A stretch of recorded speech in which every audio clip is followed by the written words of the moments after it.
all listeners and viewers of the Real Stuff podcast. Welcome. Today is another Friday where we have our Poetry Corner. I have with me this morning my co-host, Courtney, who is also a poet, and we have celebrated poet, Malachi. Thank you, sir. Morning and welcome. Thank you. My pleasure. Yeah, man. Courtney, you want to take it away, please? Yes, okay. Morning to our viewers and listeners of the Real Stuff podcast. Today we are with us Malachi Dermot Smith, a well-known Jamaican dub poet, one of the original members of Poets in Unity. So today we'll be founding member. Founding member. Sorry, I am reminded that he's a founding member of Poets in Unity. So with no further ado, I introduce to you Malachi Dermot Smith. Take it away, Malachi. Thank you so much. In view of what's happening in the world, particularly what happened in Texas and New York recently, and the carnage that continues to take place in the land of my birth, in particular, Montego Bay, Central Village where I grew up. I want to begin with two poems deliberately. Duppy Sport.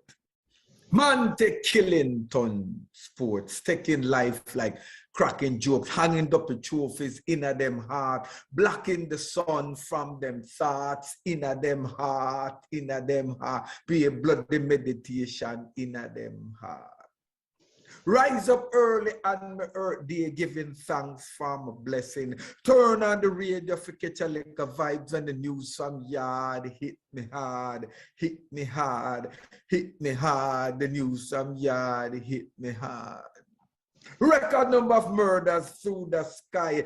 Gunman in control, that is no lie. People know better, don't even bother try. For the system, batter them down. For the system, batter them down. For the system, batter them down. For the music, them a play. I fan the flame and the dance, them a dance. I do the same. And the bullet givers now feel no pain. So they make shot rain, make shot rain, make shot rain, make chat, cause inna them heart, be a bloody meditation inna them heart. Every slackness is niceness. From a barn, I never see nothing like this. Children disrespecting all ahead on the beat. Everybody red more lion than sheep. Mother band them belly and we cast inna them heart, be a bloody meditation inna them heart, be a bloody meditation inna them task. Me I tell you in a long time.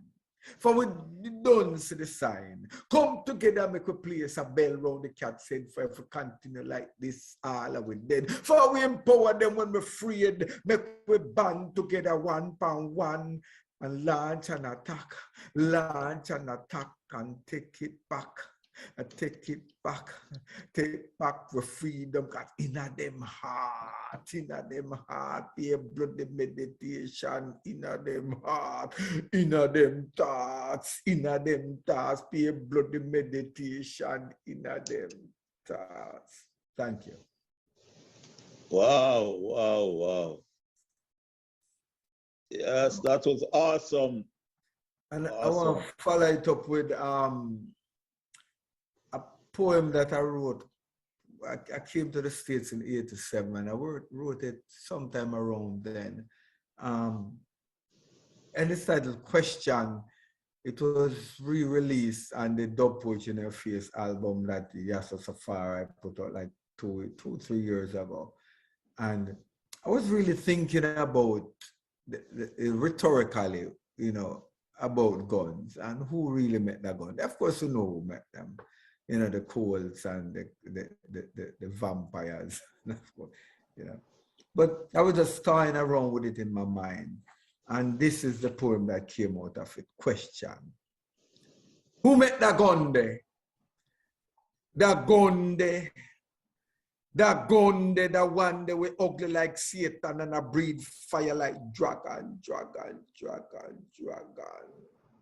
Who make that gun there? That gun there. That gun that we have trod the land like a drunken man raising bangarang in every city. Who made that gun there, that cock there, that rule the roost, that crow louder than thunder, shattering lights like Jesus? Me say, who made that gun there, where bad like sword that came to liquidate the poor, but is now divesting board members? Who made that gun there? That gun there. Who make that gun there, the 9mm Mac 10, 15, 16, 22, 38, 40, 45, SLR, AK 47, Cold Cobra, Piranha, Vampire, Zero, Black Veil, Spider. One in your safe, in your drawer, on your hip, under your bed, pointing at your head, lurking like a gator for his next supper. Who made that gun there? Yeah.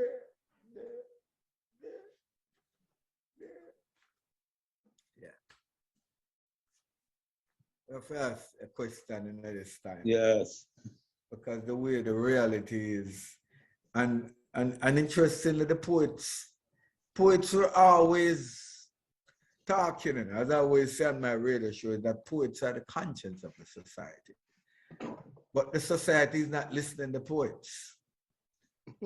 You know, we are marginalized, and outside of what's happening in the crazy world, when you look at our little society, Jamaica, we don't pay poets no mind. We mind the lesser. We're more interested in the blings and the corruption and the gallus and all of them things. That's how we there. While everything rotten around way, and the poets them talk about it long time. Long time, yeah. Smith talk about it. Oko talk about it. Yeah. Poets in Unity talk about it. Clyde Richardson talk about it. Matawumba, Muta, all of the poets them. Natural. Young poets, Amaziah the Great. Wise Word, Richie Innocence. The poets them attack. As showed us a long time poets attack. Society is not. But what I see here, Malachi, is them put you to count. Yes. Some serious numbers you're putting out there. All those numbers. You hear that? And it not touch anything. And them have some guns or them you want there for shoot. Them want to shoot somebody out of the sky or what have you. Cause yeah. You know, the type of money that is invested in these machinery. Yes. Continue to fool ourselves. No, it's one of the biggest business in the world. Yes, without a doubt. Without a doubt. You know, and yeah, Malachi, and even in the US, you know, would notice, look at the fight just to get some simple gun control laws passed, and it can't pass. It's been sitting on the senator's desk for 2 years. But you and I grew up in a country where we know that you always hear that money is the root of all evil. And it is plain. You know, when you see, I was just thinking about some of these people, when you see them on TV, they have no shame, you know, no conscience. No. And I was just thinking just now this morning, that I'm wondering if when the Father done created man, he might have pile up, I wanted to say feces left, and him just create some of them people. Because how else can you, they're not humans, obviously, right? Mm-hmm. Because you cannot just live a life for power and greed at the cost of having babies being slaughtered. They are doing that. And you cannot speak out against it because you have been paid. You're on a payroll. You know, you have an agenda of death that you are pushing. And it bothers me. Right? The next, an interest, that poem too, you know, who met Agonda, that question. I was thinking too of the reality of how America makes all these guns and Russia, and you know, they dump these guns in other countries all over the world. And at the time, the guns had started crowing in America. You know, so it was only crowing in other people's country. You know, it's like the chickens have returned to roost, and you're seeing it in real time, the carnage.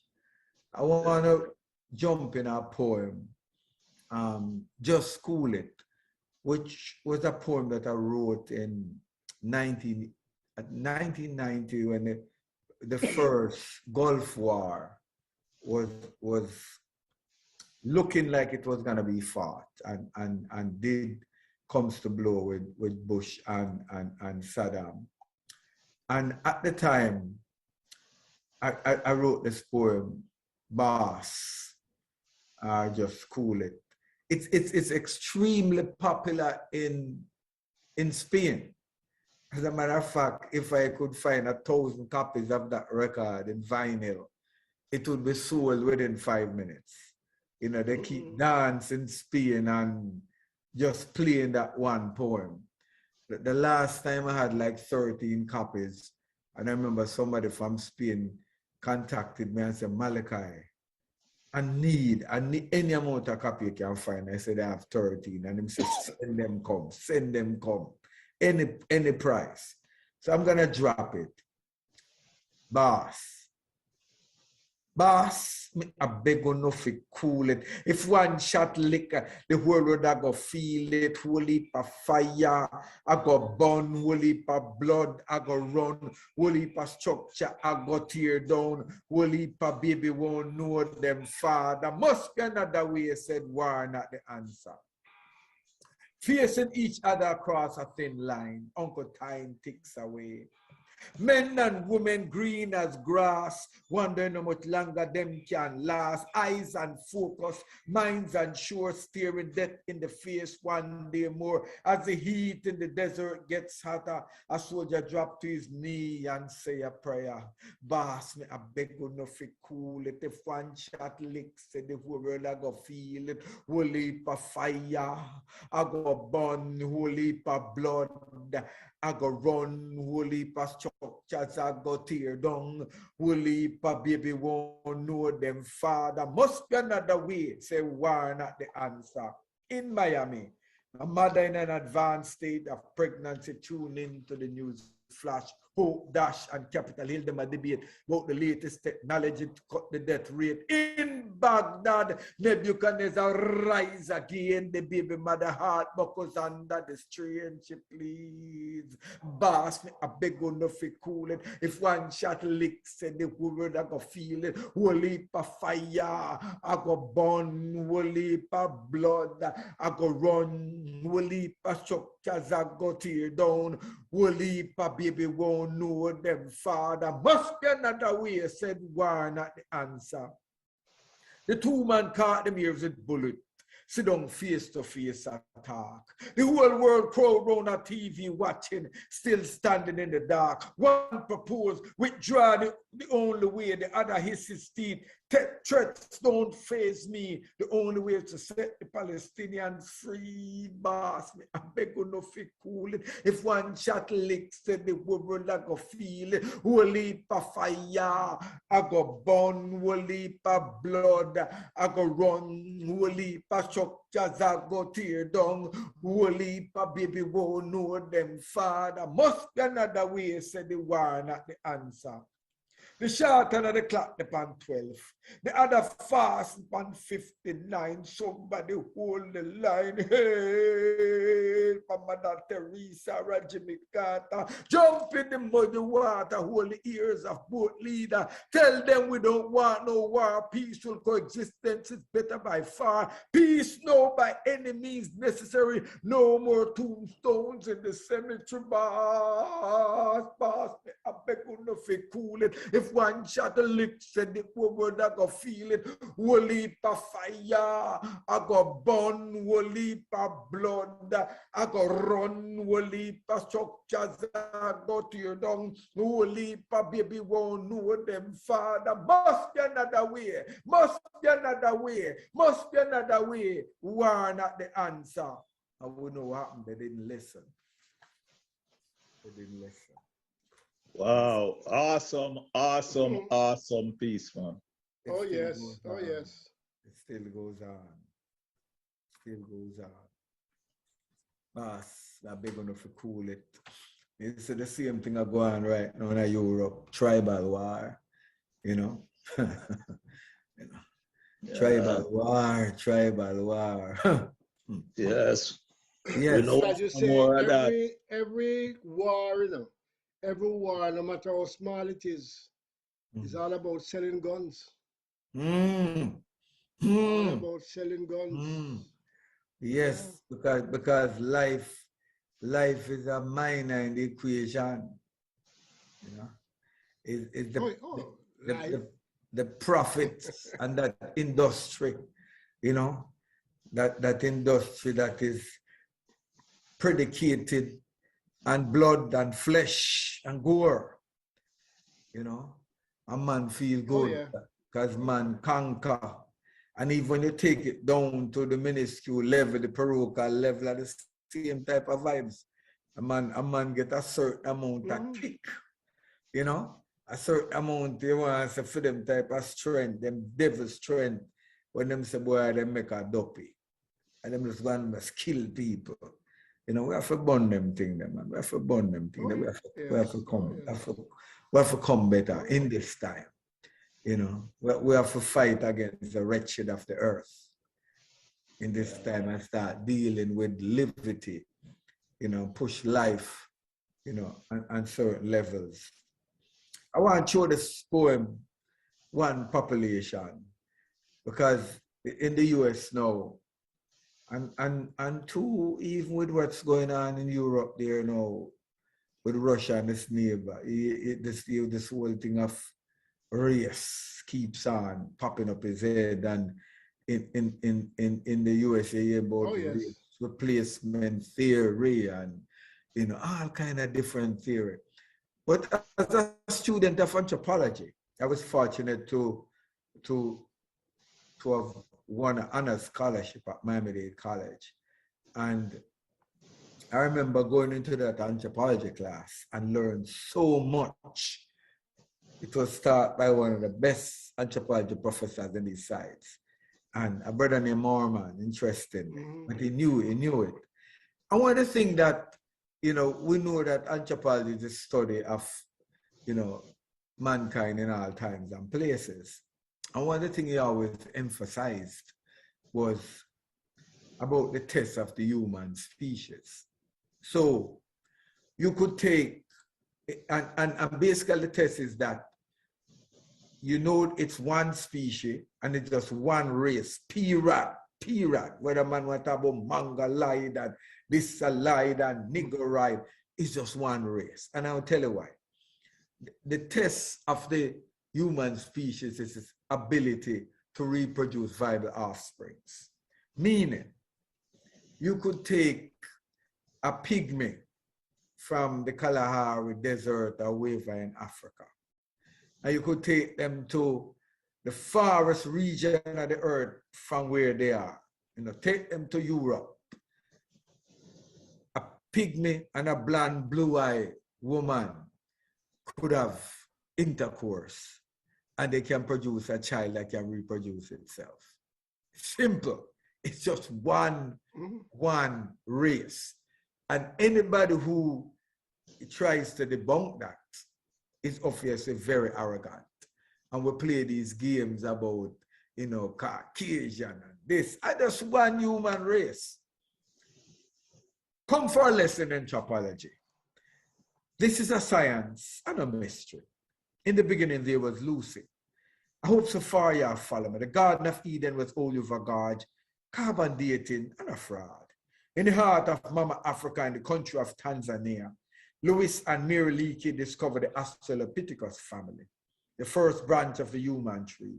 Call it creation, call it evolution, any terminology that will help you understand that all in all, we are one blood, one population. Let me touch on how color came. This is a product of sun, snow, and rain. When man wandered across ice bridge, some to the tropics, others to the fridge, from Africa to Asia, to North and South America, and even lands down under, talking about the Aborigines from Australia. Afarensis, Africanus, Homo habilis, Homo erectus, Homo sapiens, sapiens were still treading genetic drift, genetic flow, natural selection, adaptation, isolation, mutation, evolution. That's why all of them look like one. Paleocene, Eocene, Oligocene, Miocene, Gregor Mendel, laws of heredity, Watson and Crick DNA theory, carbon dating, amino acid racemization, electronic spin resonance are all proof in abundance. So back off with your fallacy of racial and cultural superiority. This is empirical verification that all man is one. Difference is a product of genetic isolation. One blood, one population. Black, white, red, yellow, gray, green, and all shades in between. We are all one. One blood, one race. Every time. Yes, well, that's that profound, man. Really profound. Oh, Malachi. yes. Yeah, man. Yeah. Powerful. Yeah, man. Awesome. Because we have a message. Again, poets are the conscience one race thing of the society. Back to the same one race thing. Right.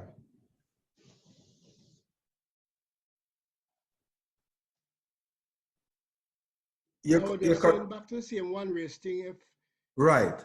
In the hospital, you know, people transplant and all that, you know, I mean, not transplant, even transplant, even just blood from anybody to anybody.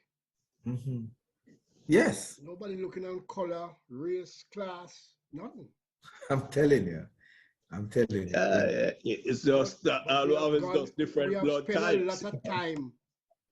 Yeah, but we spend a lot of time and energy to try and force this difference. You know, and I think of a meaning. And I think in the contemporary marketplace of ideas, that the people and the persons, as you say in Jamaica now, I still say people, who knows better and know better, for some reason will not educate the people that this is so. And we keep on playing on these shades and hate and hatred. And the more you can, as a matter of fact, it would probably be an awesome idea to start teaching anthropology to students in primary and basic school. Let them understand. Yeah, it should, yes. The type of understanding. That is just one human race, right? And there was a period where there was isolation and different climatic conditions, and they produce certain skin tones and what have you. Because I remember being out there on the road working, and it gets so dark, right? And left off the road and in admin and you in the office, and people see and say, Malachi, something different. Oh, you're so light, you know. And in real time, you can see that. You can see that, you know, by virtue of being exposed to the element, what it does to, you know, the physical skin tone sometimes.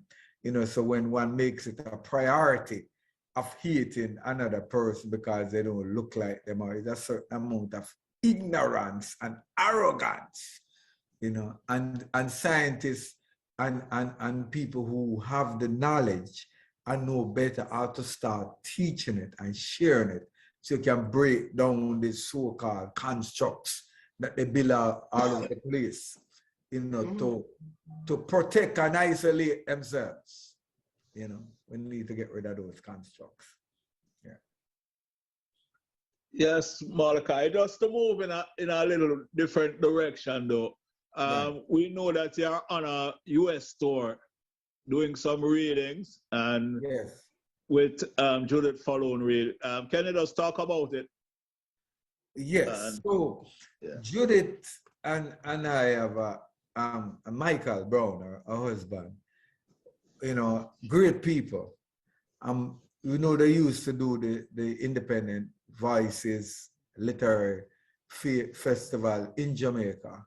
And one year she invited me down to read. As a matter of fact, I received my first Lifetime Achievement Award at that festival. And I was made aware that I've influenced her so much and she has always admired my writing.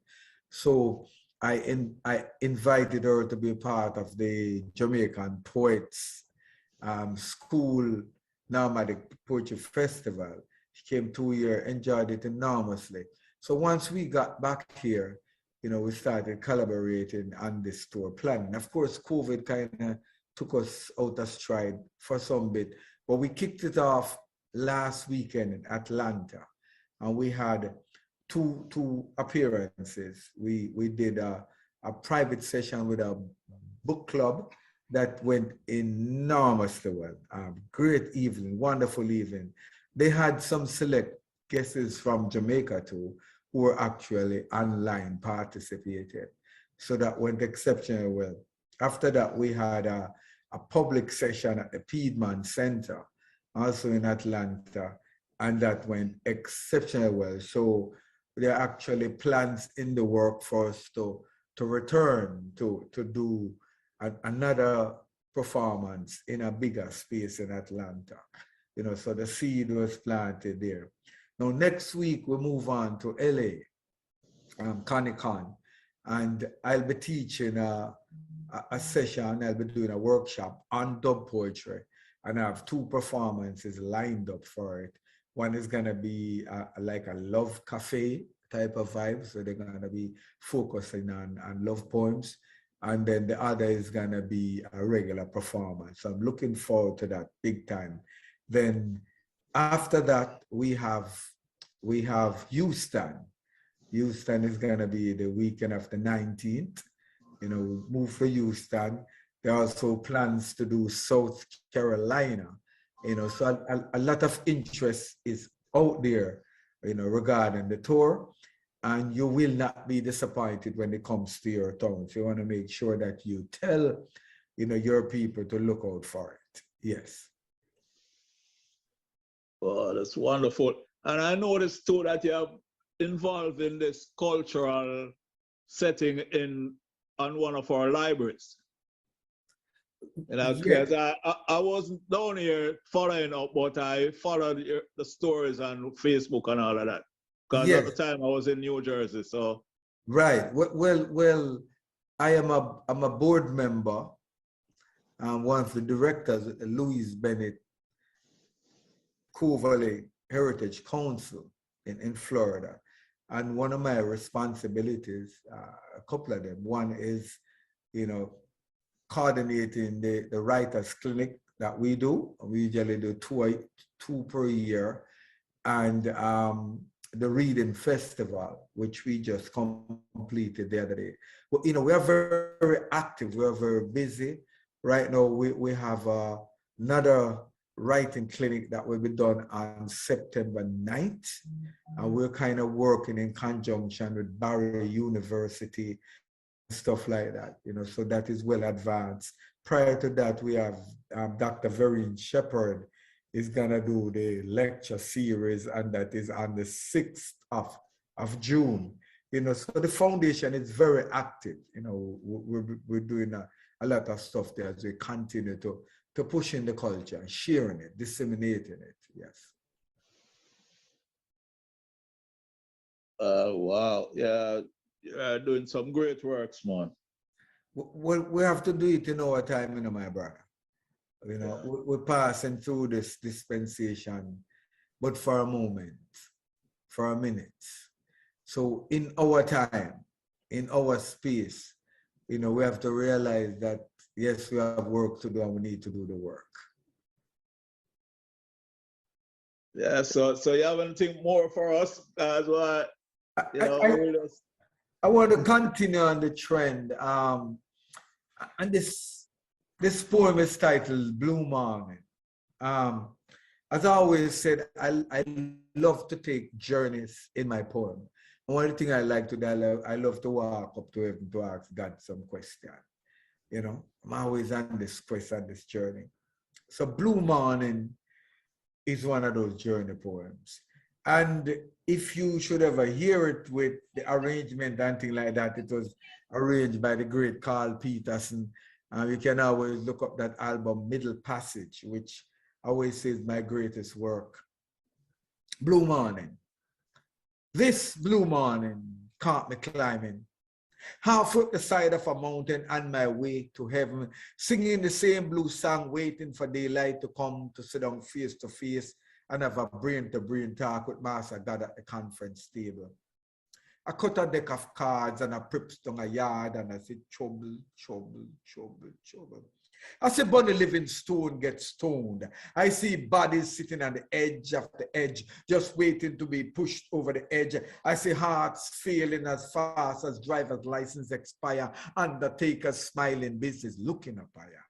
I crisscross the globe, trying to ease the load. I look down, way down in the valley of the Nile, and I see millions of people chained together dead.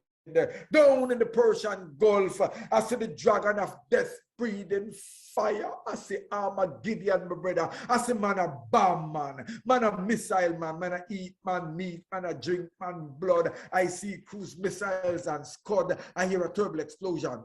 I see black rain falling from the sky. I hear the scream of babe and suckling as they all perish and die.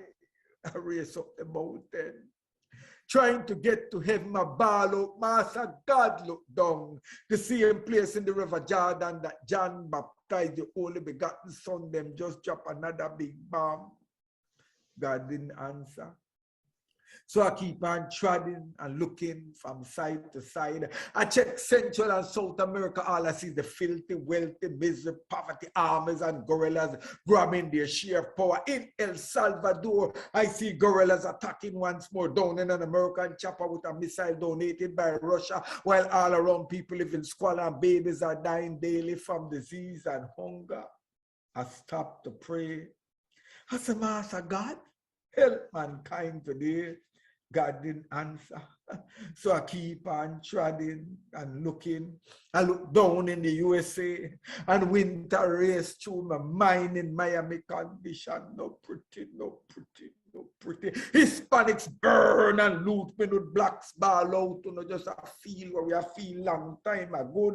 Noriega in jail, can't get bail, and try to tell the tales of their tales. Reverend Sims can't preach in peace and in pulpit unless in water down the sermon to suit the old hypocrite. In Jackson Hospital, a poor old sufferer, unable to afford surgery for her football-sized tumor, passed away, while the nation spend millions bailing out banks every day in the streets. As the blacks are blacks, Hispanics are counterattacked, whites staring in the mirror asking, do we have anything to do with that? In New York, I see a black mayor. In Virginia, a black governor. So we take one step forward, it look like we end up taking 10 behind, my brother.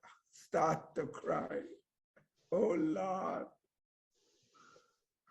Why, Lord? Why we black must suffer so? Why when we plant one seed, it's harder to grow? Why when we win, we lose? Why we always end up making the eyewitness news? Our Father, who art in heaven, please remake the world our side not even. God didn't answer. So I keep on treading and looking and singing. We are going. Heaven knows where we are going. We know we will. We know we will. We are going. Heaven knows where we are going.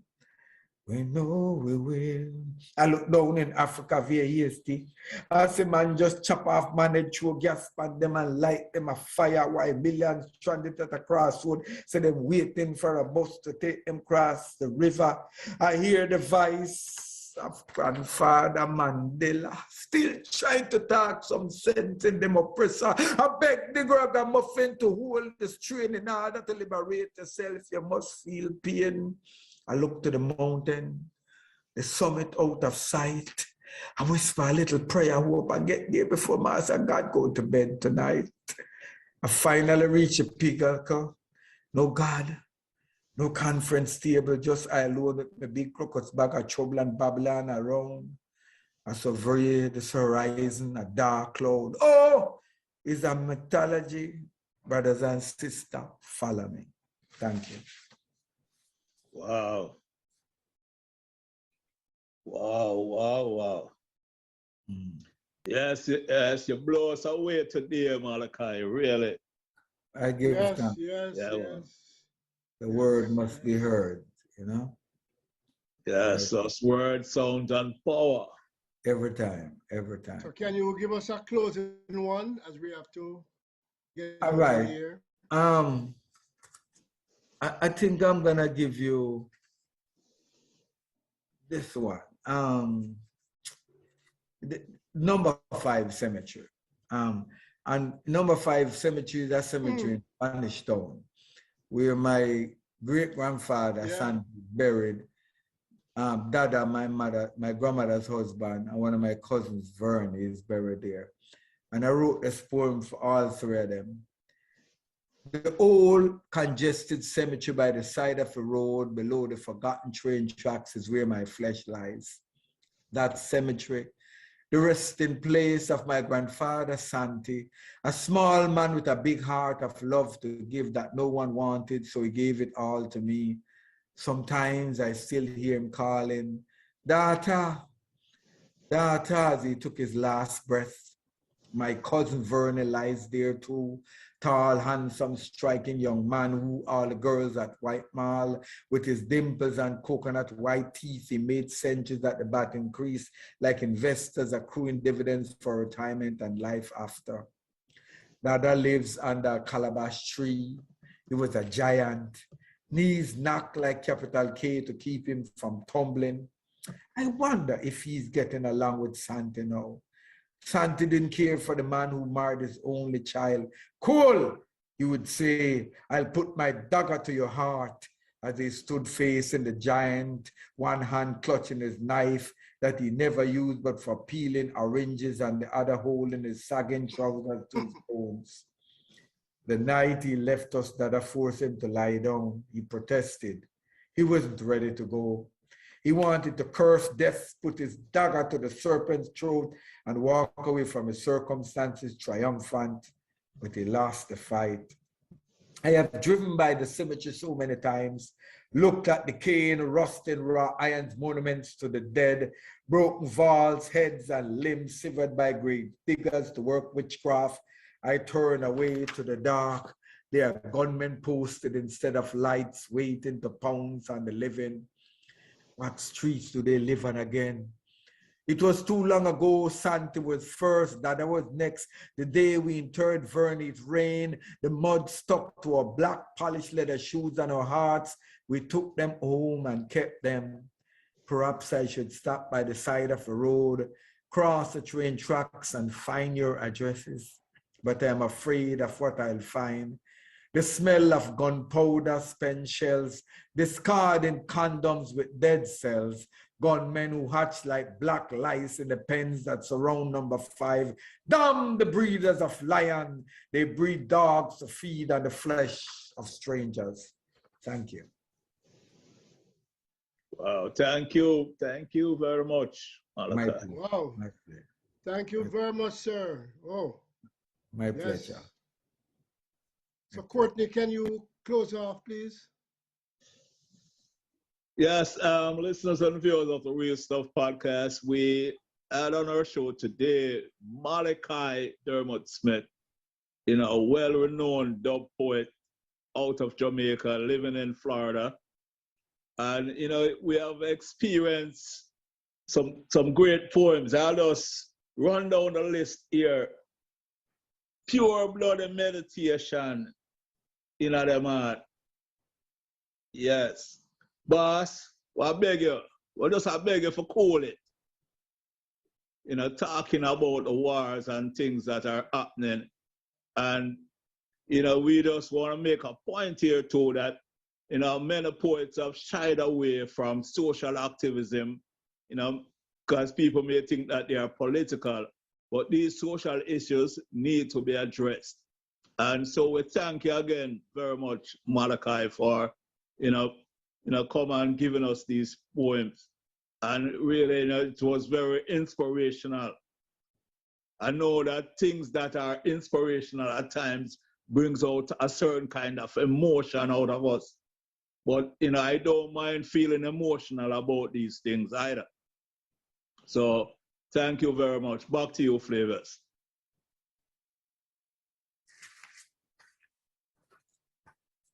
Thank you very much, sir. Thank you. And of course, you have to come again. I already did. And thank you also for the short, you know, the short time, you know. My pleasure. Thankful for that. I'm very happy that you are here. And why, all I can say is I could be listening to this all day. I give thanks. Simple as that. Every time. Yeah, man. So until next time, I will just ask Queen Labafu to give us Our Father in the Garifuna language, and Tafina will take herself to take us out. Thank you very much. You lead us song fulla. You belong far away away. Ajugwala lebabu seru. Lead amua, lead us song fulla. Lead amua, lead us song fulla. Well, unfortunately, this is it. Till next time. Bless.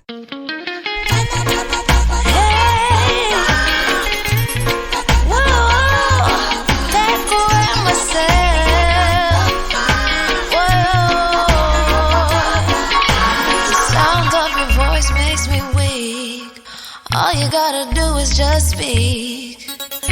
One word is enough, and I'm no longer so rough. I forget what I was trying to say. I no longer do what I was gonna do, but you're no good for me. That's why me know set me if it go flee. Me have to take away me say. Me have to take away me